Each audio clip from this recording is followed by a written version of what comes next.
نبی نے کیا فرمایا؟ جس نے خواہشات کو اپنا ہدف بنایا کہ میں یہ خواہش یہ بھی ہو جائے، یہ بھی ہو جائے، تو آپ نے کیا فرمایا؟ کیا اس کی خواہشات پوری ہو جائیں گی؟ کیا وہ خوشیوں میں آ جائے گا؟ نا نا نا نا نا نا، یہ پیغمبر کہہ رہے ہیں، اللہ کے سچے پیغمبر، وہ کبھی بھی خوشیوں میں نہیں آئے گا۔ فرمایا اس کو کیا سزا ملے گی؟ جعل اللہ من کانت الدنیا ہمہ جعل اللہ فقرہ بین عینیہ، دولت کے پیچھے بھاگے گا نا تو اللہ اس کے سامنے فقر و فاقہ کا خوف رکھ دیں گے۔ سمجھ رہے ہو؟ دولت کے پیچھے بھاگ رہا ہے، آ رہی ہے، مل بھی رہی ہے، لیکن خوف کیا ہوگا کہ یہ مجھ سے چھن نہ جائے، اس بات کی ٹینشن، یار یہ ختم نہ ہو جائے، یار یہ چھن نہ جائے، یار کوئی کاروبار کو نقصان نہ ہو جائے۔ بڑے بڑے کروڑ پتی فیکٹریوں کے مالک آتے ہیں، کہتے ہیں کہ لاشعوری سا خوف ہمیں ستاتا ہے، دنیا کی ہر نعمت ان کے پاس، مگر دماغ میں نا ایک کہہ رہے ہیں ہمیں خود بھی نہیں پتا ہم ڈر کس چیز سے رہے ہیں، لیکن سکون نہیں ہے، ایک لاشعور میں خوف ہے جو ہمیں مسلسل ستا رہا ہے۔ یہاں ایک آئے کئی سال پہلے، سفید ٹوپی، پوری پراپر داڑھی، اور جناب سفید کرتا، بڑے ایسے نورانی چہرہ، اور پکے نمازی تھے، بہت بڑے تاجر۔ مجھے کہنے لگے مفتی صاحب میں ایک دل کی بات آپ سے شیئر کرنا چاہتا ہوں۔ میں نے کہا جی۔ کہہ رہے میں نماز بھی پڑھتا ہوں، روزے بھی رکھتا ہوں، اہل اللہ کی صحبت میں بھی بیٹھتا ہوں، اور لیکن پتہ نہیں میرے دل میں سکون نہیں ہے، میرے دل میں سکون نہیں ہے۔ میں نے کہا آپ فیکٹری کے مالک ہیں، کوئی پرابلم ہے تو بتائیں۔ کہہ رہے نہیں کوئی پرابلم بھی نہیں ہے۔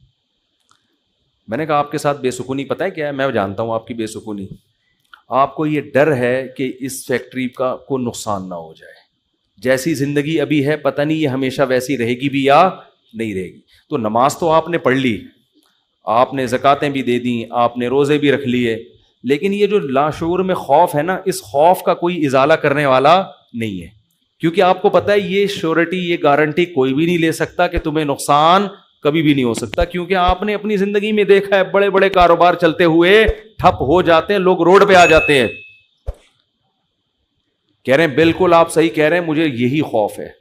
میں نے کہا اس خوف کا یہ علاج نہیں ہے کہ آپ اپنے کاروبار کو ہر طرح سے سیو کر لو، یہ تو وہ تو کرنا تو چاہیے سیو، لیکن یہ علاج نہیں ہے۔ میں نے کہا اس کا علاج یہ ہے کہ آپ یہ فرض کر لو کہ یہ چھن گیا آپ سے سب کچھ، ابھی برباد ہو گئی، اللہ نہ کرے فیکٹری میں آگ لگ گئی، اب ہوگا کیا؟ کہہ رہے کیا ہوگا؟ میں نے کہا کچھ بھی نہیں ہوگا، صبح 2 پراٹھے آپ پھر بھی کھاؤ گے، رات کو سونے کے لیے چھپڑا آپ کو گندے نالے پہ یا فٹ پاتھ پہ مل جائے گا، کوئی بات نہیں، انجوائے کرنا، دنیا مسافر خانہ ہے، رہنے کی جگہ بولو نہیں۔ ہماری بیسک ضرورت ہے، جب شدید بھوک لگے، بھوک برداشت نہیں ہوتی ہے، کھانے کو روٹی مل جائے، یہ بیسک ضرورت ہے۔ نیند آئے تو سونے کے لیے جگہ مل جائے۔ یہ نیند ایسی عجیب چیز ہے، آپ اگر نہیں سونا، ایک وقت آتا ہے کہ آپ بچو گے بھی نا تو کانٹوں پہ بھی نیند آ جائے گی آپ کو۔ اب جیسے میرے ساتھ ہوتا ہے نا، نیند نہیں ہو رہی، ایک وقت جب بہت زیادہ جمع ہو جاتی ہے، پھر ہم نہیں بھی سونا چاہ رہے ہوتے ہیں، سو رہے ہوتے ہیں۔ میں ایک دفعہ سفر میں آ رہا تھا، بڑا لمبا بس کا سفر تھا، سونے کا ٹائم ہی نہیں ملا، تو جب ہم سکھر تک پہنچے نا، تو پرانی بات ہے 20-25 سال پرانی، تو میں ایسا سویا ہوں، کبھی اس کے اوپر جا کے دھڑام سے گر رہا ہوں، وہ اٹھا رہا ہے بھائی کیا کر رہے ہیں مولوی صاحب، پھر جب ادھر کو کر دو دھڑام سے اس کے اوپر گرا، وہ کہہ رہا ہے مولوی صاحب تمیز سے بیٹھو یار، پھر ادھر میں جاگنے کی کوشش کر رہا ہوں، لیکن یہ اللہ کی رحمت ہے کہ جو چیز ضروری تھی وہ اللہ نے آپ کے اوپر مسلط کر دی۔ تو میں نے کہا نیند کا بھی کوئی ٹینشن لینے کی ضرورت نہیں ہے، سونے کی کہیں بھی جگہ نہ ہوئی نا آپ کو، اور جب گہری نیند آتی ہے نا، انسان پہ مسلط ہوتی ہے، بے شک نرم گدا نہ بھی ہو، سونے کا مزہ خاندانی آتا ہے۔ آدمی کہتا ہے کہیں سر ٹکانے کی، کوئی بندے سے کہتا ہے تو خالی ہاتھ یوں رکھ کے کھڑا ہو جا تھوڑی دیر کے لیے، کہیں سر ٹکانے کی ذرا سی جگہ مل جائے، ایسا مزہ آتا ہے سونے میں۔ وہ جو سبزی والا جو میرے پیسے لے کے بھاگا تھا نا، وہ ٹھیلے پہ سوتا تھا رات کو، وہ رات کو ٹھیلے پہ سوتا تھا، اس کو سکون تھا نا، اس کی سکون نہیں تھا اصل میں، وہ تھک اتنا جاتا تھا نا فراڈ کر کر کے ادھر سے پیسے، تو رات کو آ کے اب اس کو جگہ نہیں ملی، تو میں نے کئی دفعہ دیکھا ٹھیلے پہ سو رہا ہے وہ۔ مزدور لوگوں کو دیکھ لو نا آپ، جہاں جگہ ملے سو جاتے ہیں وہ۔ تو میں نے ان سے کہا کہ ٹینشن لینے کا نہیں ہے، آپ کی بیسک ضرورت نیند ہے، وہ آ جائے گی, کہیں بھی آ جائے گی, بیٹھے بیٹھے سو جاؤ گے. اور کھانے کی ضرورت, اتنا رزق اللہ انشاءاللہ آپ کو دے دے گا. اور شدید بھوک میں تو میرے بھائی دال میں بھی وہ مزہ آتا ہے جو ایک مالدار کو قورمے بریانی میں آتا ہے. شدید بھوک لگ رہی ہو نا, دال کھانے کا اپنا مزہ. میں نے کہا دال مل جائے گی. پھر کہنے لگے بیوی بچوں کا کیا ہوگا جب اتنی غربت ہوگی, خطرہ ہوگا تو بھاگ جائیں گے. میں نے کہا جو خود سے بھاگے اسے بھاگنے دو. ٹھیک ہے نا, جو خود سے بھاگے اسے کوئی ٹینشن. مسافر خانہ ہے نا بھائی. نیک بیوی تو وہ ہوتی ہے جو آپ کی شریک حیات ہے. جب دولت تھی اس وقت بھی ساتھ, جب غربت تھی اس وقت بھی ساتھ. تو اگر غربت میں وہ بھاگ گئی, بولو اے اللہ اچھا ہوا تو نے زندگی میں ہی جان چھڑا دی. کیا خیال ہے بھائی؟ اور میں نے کہا جب دوبارہ پیسہ آئے تو پھر اس کو لے کے نہ ہو, بولو اب وہیں رہو. اب کیا کرنا ہے وہیں رہو. غیرت مند آدمی تھوڑی ایسی چیزیں پالتا ہے لے کے. تو میں نے کہا بھاگتا بھاگتا کوئی ہے نہیں آج کل, لیکن اگر بھاگ گئی ٹینشن نہیں, مسافر خانہ ہے. ویسے بھی مر جاتے تو قبر میں دفنا کے آ جاتی وہ.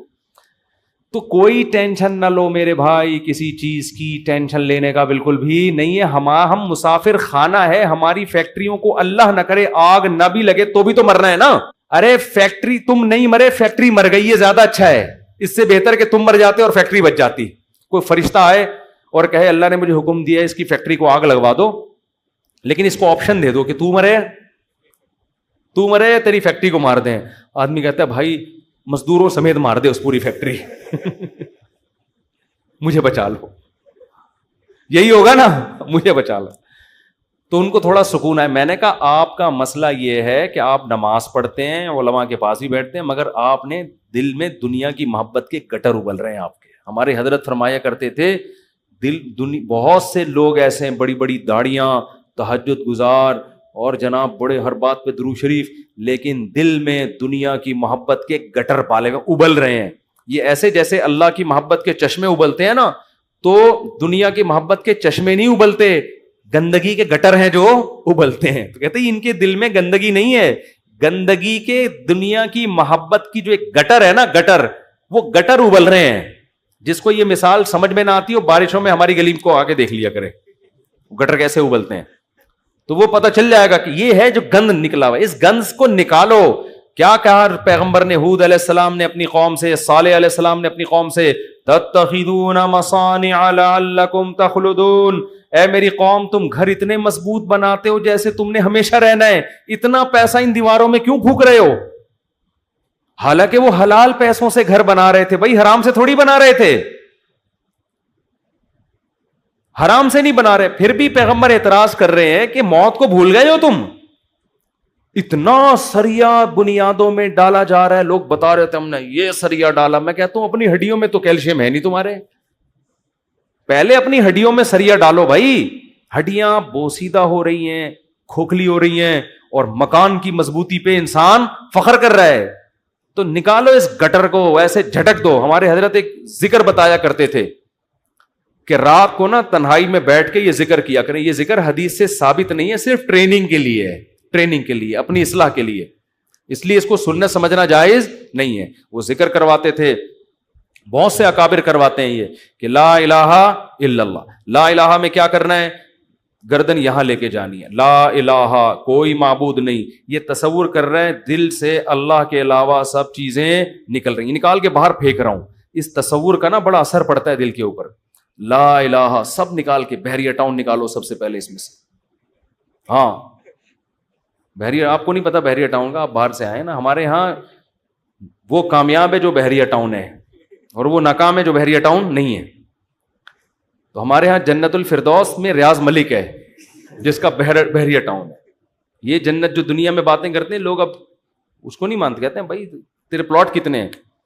تو لا الہ کا مطلب نکالو دل سے, کوئی نہیں ہے. جو گند بھرا ہوا ہے نا, دکان, پلاٹ, جائیدادیں, جاگیریں, جدھر دل اٹکا ہوا ہے, میرا بزنس, میرا کاروبار, میرا پلاٹ, میرا یہ سب میرا میرا کر کے, جو میری گاڑی, یہ سب فضول چیزوں کو لا الہ میں تصور کر کے نکلو. حالانکہ اس وقت ہمارے پاس دھیلا بھی نہیں تھا, ہم تو خود طالب علم تھے, لیکن کہتے تھے نکالو دل سے. رات کو 100 دفعہ نا یہ ذکر کرواتے تھے, لا الہ, سب نکال دیا, الا اللہ. پھر الا اللہ میں چوٹ مارتے تھے دل پہ. الا اللہ صرف کون ہے؟ اللہ ہے. تو الا کل ما خلا اللہ باطل, حدیث میں آتے اللہ کے علاوہ سب باطل ہے. اس کا ہم آج کی زبان میں ترجمہ کریں گے اللہ کے علاوہ سب بکواس ہے. سب کیا ہے؟ بکواس. اگر سب بکواس نہ ہوتا تو موسیٰ کلیم اللہ کو اللہ دنیا دیتا نا, اور فرعون کو غریب رکھتا کہ موسیٰ تو میرے ہیں تو ان کو دنیا بہت دوں گا, اور فرعون میرا دشمن ہے, اس کو کھانے پینے کے لیے روٹی, اس کی فیکٹریوں میں آگ لگاؤں گا. کیا کراؤں گا؟ فیکٹریاں تو فرعون کی چل رہی تھیں, اس کے محلات کے نیچے نہریں بہ رہی تھیں, اور موسیٰ کلیم اللہ کو فرعون غربت کے تانے دیتا تھا. ان کے پاس تو کچھ بھی نہیں ہے, شادی کرنے کے لیے تو 10 سال بکریاں چرائی ہیں انہوں نے. آپ شادی کرتے ہیں نا, اصل میں کیسے بھائی اتنے اچھے خاندان میں شادی ہوئی, آپ بتاتے ہیں یار ایکچولی میرا بزنس, اور وہ انہوں نے ایسا میرا اسٹیٹس دیکھا کہ خود ہی دے دی انہوں نے. اور غریب آدمی, ابے تجھے کیسے مل گئی؟ تو کیا کہہ رہا تھا یار کسی کا رکشہ ادھار لے کے گیا تھا میں بتانے کے لیے, وہ بیچارہ فخر کر سکتا ہے؟ تو فرعون یہ تانے دیتا ہے موسیٰ علیہ السلام کو کہ ام انا خیر من ھذا الذی ھوا مہین, میرے پاس دولت, یہ غریب. تو اس سے پتہ چلتا ہے اللہ کے علاوہ اس دنیا میں سب کچھ کیا ہے؟ بکواس. ہمارے نبی کچرے کے ڈھیر پہ صحابہ کے ساتھ گئے, ایک مری ہوئی بکری کا بچہ, سوری مری ہوئی بکری کا بچہ نہیں, بکری کا مرا ہوا بچہ, سمجھتے ہو؟ بکری کا مرا ہوا بچہ, مردار ہوتا ہے نا, بو آ رہی ہوتی ہے, پھول پھٹ رہا ہوتا ہے. آپ نے صحابہ سے فرمایا کوئی ہے جو اس کو کچھ درہم میں خریدے؟ صحابہ نے کہا یا رسول اللہ اس گند کو کون خریدے گا؟ آپ نے فرمایا اللہ کی نظر میں اس دنیا کی حیثیت اس سے بھی کم ہے. جو ہم اس کو لفٹ کرا رہے ہیں نا, میرا پلاٹ, میری گاڑی, چند اصل میں یہ سمجھ میں آتی نہیں ہے. آنکھ بند ہوگی تو سمجھ میں آ جائے گا یار کس چیز پہ میں نے محنت. تو دل سے دنیا کی محبت نکالو, اور یہ ذکر تنہائی میں اجتماعی نہ کریں, ایک بدعت نہ بن جائے. ہاں لاؤڈ اسپیکر کھول کھول کے بھی مسجدوں میں ہو رہا ہے, ایک ٹوپی ڈرامے شروع ہو جاتے ہیں. ہر چیز کو نا لوگ انٹرٹینمنٹ کا ذریعہ بنا لیتے ہیں. اب یہ ذکر میں نے بتا دیا تو اب پتہ چلا مسجدوں میں پروگرام چلے, آئیے ہمارے یہاں 3:05 پہ ذکر ہوگا, پھر ہاں ہو رونا دھونا کرنا کرانا کچھ بھی نہیں ہوتا. تو تنہائی میں بیٹھ کے اگر 100 دفعہ ایسے کر لیں, لا الہ ہلکی آواز کے ساتھ, لا الہ الا اللہ, لا الہ الا اللہ, لا الہ الا اللہ, آپ کئی دن تک کنٹینیو کریں گے, آپ کے دل کی کیفیت بدلنا شروع. پھر آپ کو لگے گا یار لا الہ کوئی نہیں ہے, سب بکواس ہے. پھر کوئی آپ سے آ کے کہے گا نا ابے بحریہ ٹاؤن, آپ کہو گے میں تو رات کو 100 دفعہ دل سے یہ بحریہ ٹاؤن نکالا ہے میں نے, تو کس بحریہ ٹاؤن کی بات کر رہا ہے؟ دنیا رکھو ضرور, ایسا نہ ہو کہ پلاٹ ہی بیچ دیں صبح اٹھ کے. 3 پلاٹ تھے بحریہ ٹاؤن میں بچوں کے لیے رکھے ہوئے تھے, لا الہ الا بحریہ ٹاؤن نکال کے صبح کا اٹھا کے دے دو کسی کو بس. تو اتنا کریں جتنا افورڈ کر سکتے ہیں. یہ تو ہمارے نبی نے تو رکھا ہی نہیں نا, لیکن ہمیں حکم ہے, ہم کمزور لوگ ہیں, رکھ لو. اگر اللہ نے وسائل دیے, دل نہ لگاؤ. دل لگانے کا کیا مطلب ہے؟ فیکٹری اس لڑکے نے رکھی تھی مگر دل میں بھی رکھی ہوئی تھی, تو میں نے کہا دل سے فیکٹری کو کیا کرو, نکال دو. جب نکالو گے تو کیا ہوگا؟ دل میں محبت ہے یا نہیں ہے, اس کی علامت ہے چھوٹ جانے پہ نقصان کتنا ہوتا ہے. دیکھو بہت سے لوگ اپنی بیوی سے کہتے ہیں میں تم سے بہت محبت کرتا ہوں, پتہ چلے گا مرنے پہ نقصان کتنا ہوتا, افسوس کتنا ہو رہا ہے. آپ رہتے تو سبھی میاں بیوی اکٹھے ہی ہیں نا, کیا خیال ہے؟ صبح وہ ناشتہ بنا کے دے گی, آپ کھا لو گے, آپ کے بچوں کو سب محبت سے ہنسی خوشی زندگی گزر رہی ہے. اس سے تھوڑی پتہ چلتا ہے کہ آپ کو اس سے محبت بھی ہے یا نہیں ہے. اگر وہ مر جائے, اس کو کینسر ہو جائے, آپ کے دل میں آئے کہ چلو یار, بعض نہ اوپر سے ڈاکٹر صاحب بس بہت ٹینشن میں, اندر سے یار خود سے جا رہی ہے, جانے دو. جیسے ایک 2 نمبر مولوی صاحب تھے بدعتی, وہ تقریر کرتے تھے چوری حرام چوری حرام چوری حرام. ایک دن ان کے گھر میں کھانا نہیں, تو ان کی بیوی نے کہا کیا کروں بھائی؟ انہوں نے کہا پڑوسیوں کی مرغی چوری کر لو.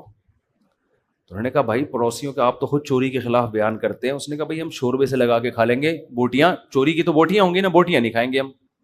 اب ان کی بیگم نے سالن پکایا اور دیگچی کو انڈیلنے لگی تاکہ شوربہ آئے, اور بوٹیوں کو چمچ سے پیچھے کرنے لگی. تو یہ کہتے ہیں بھائی جو خود سے آئے آنے دو. چوری تو وہ ہے نا ہم کھا رہے ہیں, ہم تھوڑی کھا رہے ہیں, خود ہی آ رہی, کشش ثقل گریوٹی کی وجہ سے آ رہی ہے یہ سبھی. تو بعض لوگ بیوی سے اتنے بیزار ہوتے ہیں, علاج بھی کر رہے ہیں ایک ذمہ داری سمجھ کے, لیکن دل میں یہ ہوتا ہے اگر خود سے مر رہی ہے نا تو اللہ تو سمجھتا تو ہے نا میں کیا کہنا چاہتا ہوں. تو ساتھ رکھنا، اس سے نہیں پتا چلتا کہ آپ کو اس سے محبت ہے یا نہیں ہے. لوگ رہ لیتے ہیں، پیسہ بھی رکھ لیتے ہیں، محبت کا اس سے پتا چلتا ہے چھوٹ جانے پہ غم کتنا ہوتا ہے. گاڑی رکھیں، بنگلہ رکھیں، چھوٹ جانے کے لیے تیار رہیں، چھوٹ گئی تو کوئی مسئلہ نہیں ہے یار. تو میں نے ان صاحب کو کہا کہ یہ فیکٹری میں ابھی سے فرض کر لو آگ لگ گئی ہے اور سب برباد ہو گیا، اب آپ دھوتی بنیان میں گھوم رہے ہو ٹھیک ہے نا، تو کیا ہوگا؟ بس میں نے کہا وہ ابھی سے فرض کر لو. تو کہنے لگا یار بڑا سکون ملا ہے. تو میں نے کہا یہ سکون آپ کا پھر ختم ہو جائے گا، پھر فیکٹری تو نکالو اس کو دل سے. اور دل سے دنیا نکالنے کا ایک بہت بہترین طریقہ ہے صدقہ کیا کرو. جب روکڑا خرچ کرتا ہے نا دل کھنچتا ہے. ہم جو صدقہ کرتے ہیں نا اس میں ٹینشن نہیں ہوتی ہمیں. اتنا کرو جس سے تھوڑی سی تکلیف ہو کہ کیا کر دیا یار، کیا کر رہا ہوں.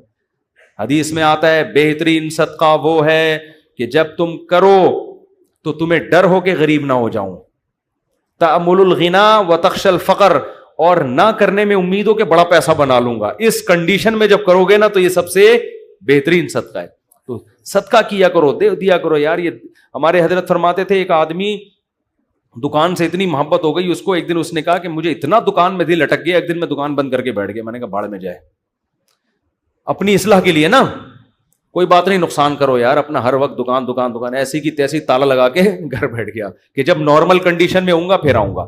جیسے کسی کو عشق ہو جائے نا کسی سے، اب مل تو رہی نہیں ہے وہ، تو عشق میں وہ پاگل ہونا شروع ہوتا ہے.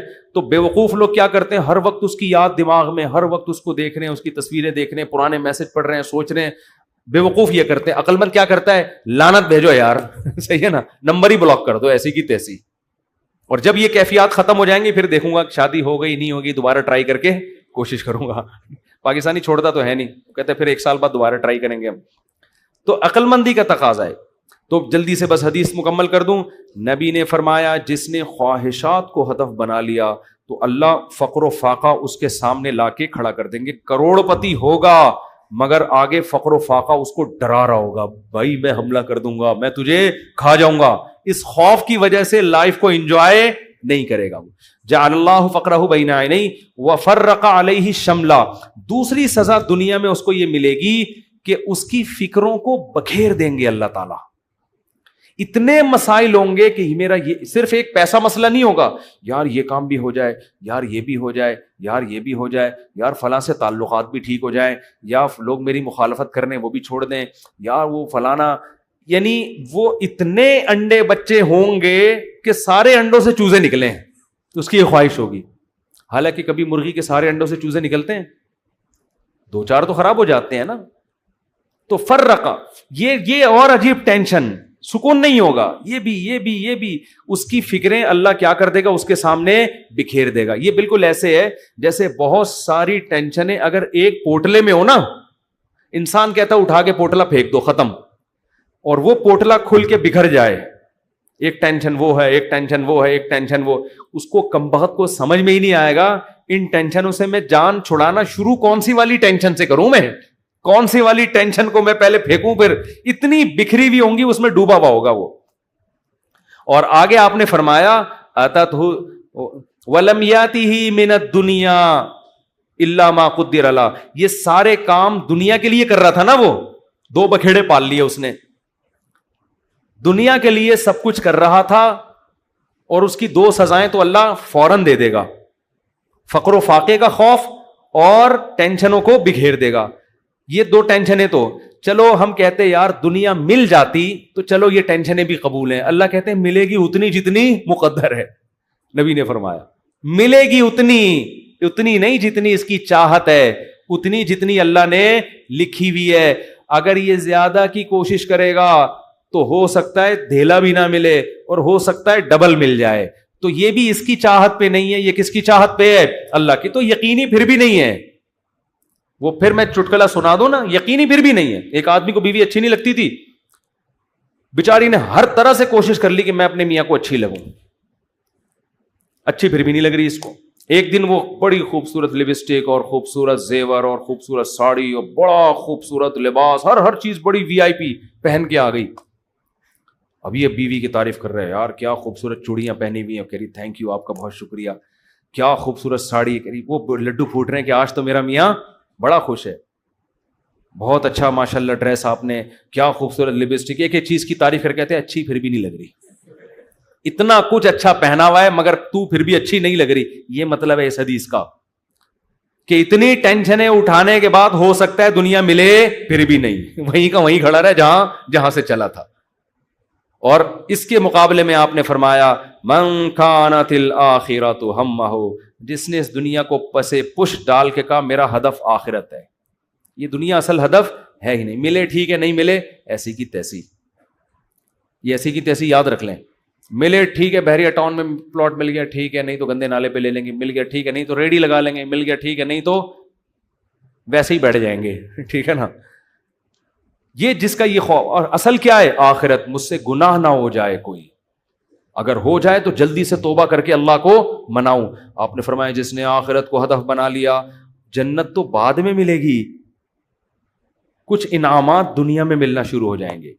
پہلا انعام جعل اللہ شملہ جمع لہ من کانت الآخرۃ ہمہ جعل اللہ غناہ فی قلبی.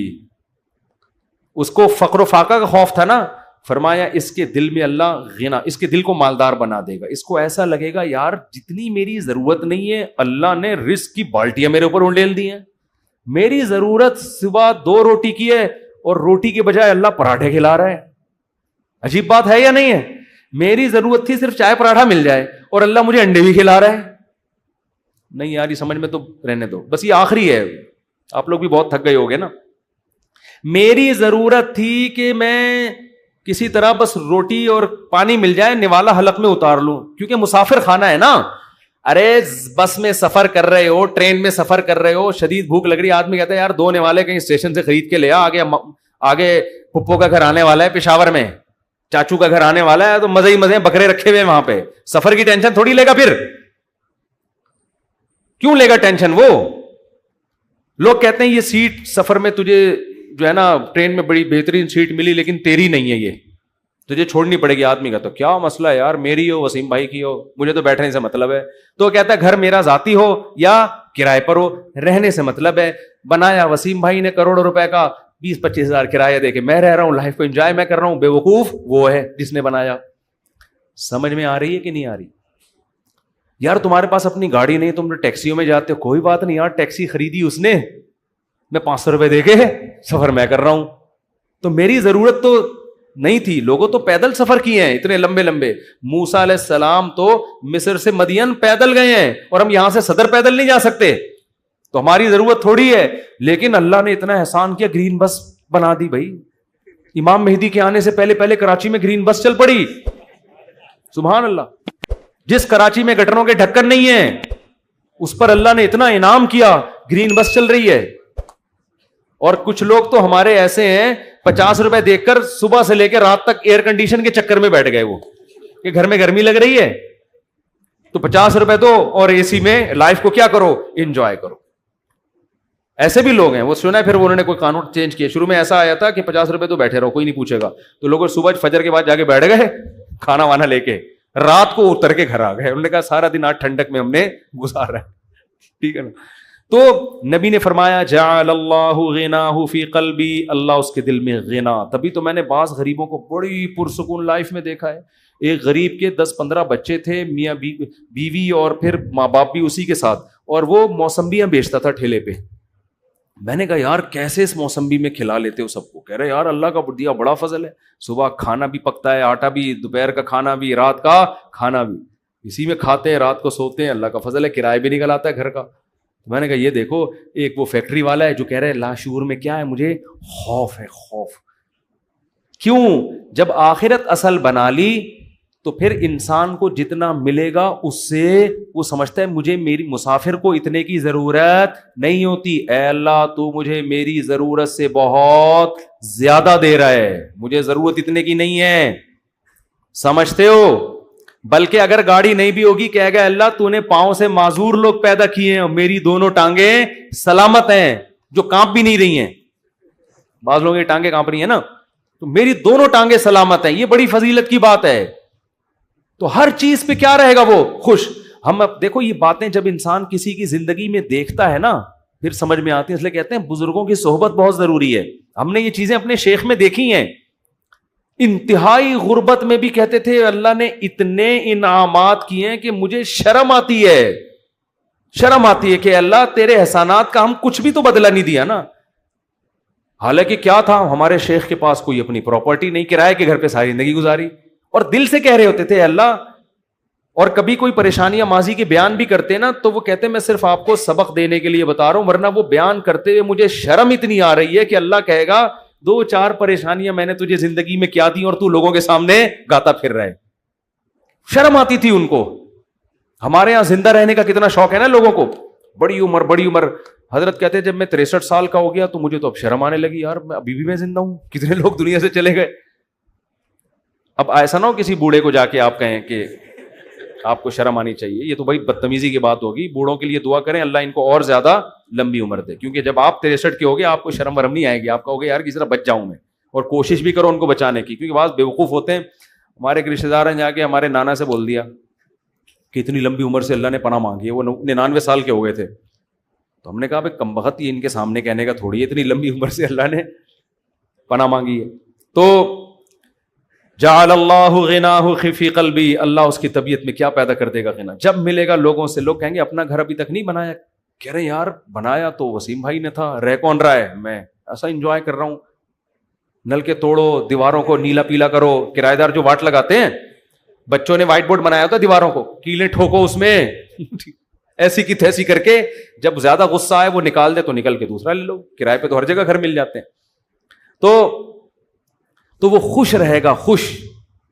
اور آپ نے دوسرا انعام کیا بتایا, جعل اللہ غناہ فی قلبی وجمع لہ شملا, ساری ٹینشنیں اللہ جمع کر کے ایک پوٹلے میں بند کر دیں گے, اس کو بتا دیں گے تیری یہ 2-4 ٹینشنیں, اس سے زیادہ دنیا کے غم بھی اس کے 2-4 ہی ہوں گے, اس سے زیادہ نہیں ہوں گے. ایک کمارے کو غم ہوگا جو میرا بیان سنتا ہے میری شادی ہو جائے, بس ٹوٹل غم, ٹوٹل پوٹلے میں یہ 2-4 ہی غم ہیں اس کے. دنیا دار آدمی کے غم ایک تو بہت بڑا پوٹل ہے اور وہ بھی کیا ہے, بکھرا ہوا ہے, اور اس کے 2-4 اگر ہوں گی بھی تو وہ ایک پوٹلے میں جمع لہو, اللہ اس کو کیا کر دے گا, جمع. یار بس ابا بیمار ہیں اور کوئی خواہش نہیں ہے, ابا ٹھیک ہو جائیں.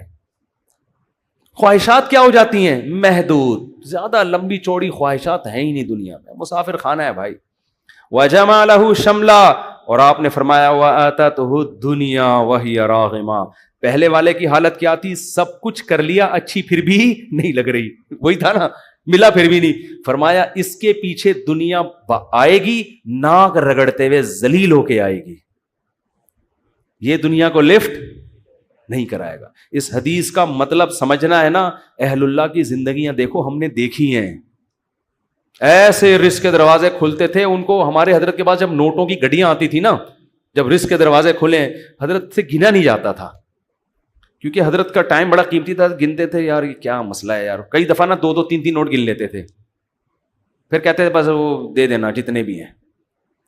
اور آپ کے پاس آئے, بیٹھ کے یوں کر کے نا 6 دفعہ تھوک لگا کے, یار یہ پھر لائٹ میں دیکھ رہا ہے. ہمارے محلے میں ایک بندہ رہتا تھا, کوئی اس کو جانتا نہیں ہے, بہت پرانی بات ہے اس لیے غیبت نہیں آئی. وہ اتنا کنجوس دکاندار تھا, اس کا نام بنیا رکھا ہوا تھا لڑکوں نے. اس وقت چونی اٹھنی بھی چلتی تھی, چونی چارہ نے نا 1 روپے کا 1/4. ہمیں یاد ہے ہم کوئی چیز خریدنے آتے نا چونی, تو وہ چارہ نے کو نا یوں کر کے دیکھ رہا ہوتا تھا کہ نقلی تو نہیں ہے. ابے چارہ نے کہاں سے کوئی نقلی چھاپے گا یار, اتنا دیکھ رہا ہوتا تھا یوں کر کے نا اس کو. اس کا نام لڑکوں نے رکھ دیا تھا بنیا, ٹھیک ہے نا. تو ایسا دل میں ہوس, ایسی ہوس, گن رہے ہیں بیٹھ کے بار بار. تو ہم نے دیکھا ہے, تو نبی نے فرمایا آتتہ الدنیا, دنیا اس کے پاس آئے گی, اور یہ استغنا کے ساتھ, وہی راغمہ, یہ دنیا کے پیچھے ناک نہیں رگڑے گا, دنیا اس کے پیچھے ناک رگڑے گی, ذلیل ہو کے آئے گی اس کے پاس, اور یہ لفٹ نہیں کرائے گا, محبت نہیں دے گا اس کو. اکرام تو کر لے گا, عزت تو دے دے گا کہ بھئی آ رہی ہے آنے دو, محبت نہیں کرے گا اس سے. وہ بھائی ہم فانا چیزوں سے دل نہیں لگاتے. پلاٹ مل گیا بحریہ ٹاؤن میں, اچھی بات ہے ماشاءاللہ, نہیں ملا کوئی بات نہیں, اور مل گیا زیادہ تھوڑی دل لگانا ہے اس کو لفٹ تھوڑی کرانی ہے زیادہ. ہر وقت اسی پر, آپ کو پتہ ہے میرے 3 پلاٹ ہیں بحریہ ٹاؤن میں, آپ کو پتہ ہے میرا گھر بن گیا ہے, آپ کو پتہ ہے یہ ہے, آپ کو پتہ ہے وہ ہے, ہر وقت پاگلوں کی طرح چیخ رہے ہوتے ہیں. تو اس لیے دل کا سکون چاہتے ہو تو اس دنیا کو دل سے جھٹک کے نکال دو، ایسی کی تیسی، صحیح ہے نا؟ اور ہدف کس کو بناؤ؟ آخرت کو، اور اس میں یہی ہے گناہوں سے بچو بھائی۔ اللہ تعالی ہم سب کو سمجھنے کی، عمل کرنے کی توفیق عطا فرمائے۔